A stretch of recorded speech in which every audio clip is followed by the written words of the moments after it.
Hello, this is Mindy McIntosh Shutter from Mindar the Gardening Gnome and Dirt to 9 University. And today I'm going to show you how to root large-leafed annual begonias. And as you can see, this begonia's got some really large leaves.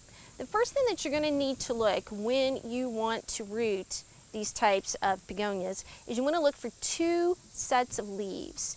And when I say sets, I don't mean sets as in matching pairs, but you want two leaves minimum. So I'm going to count 1, 2, and then I'm going to go down to this next leaf, and I'm going to cut it at an angle.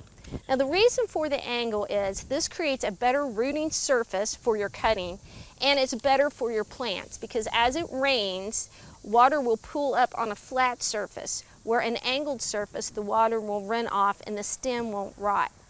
The next thing that I need to do is I need to remove the blooms because the blooms will suck energy out of the plant, and you don't want that when it's rooting.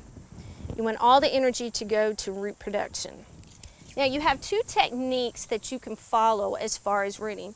The first technique consists of simply rooting it in water, and you could just put this glass on your windowsill and change the water about every other day and just monitor the root development.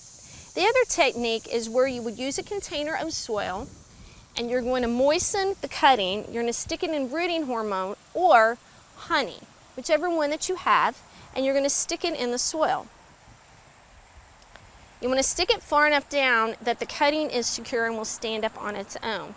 The next thing that you will need to do is you will need to make sure that you water this. Now I'm using a peat pot. You can use a cardboard egg carton or milk carton or a terracotta pot for your rooting container, but you just need to make sure that the soil is thoroughly moist.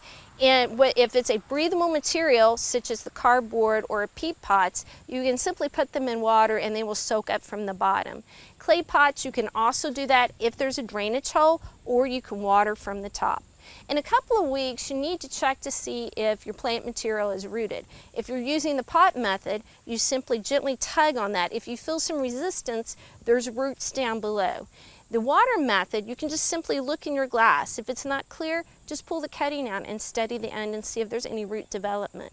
In either case, if there's no root development, just put the plant back in a sunny location and recheck in a couple of weeks. So until we meet in the garden again, this has been Mindy McIntosh Shutter from Mindar the Gardening Gnome and Dirt to 9 University.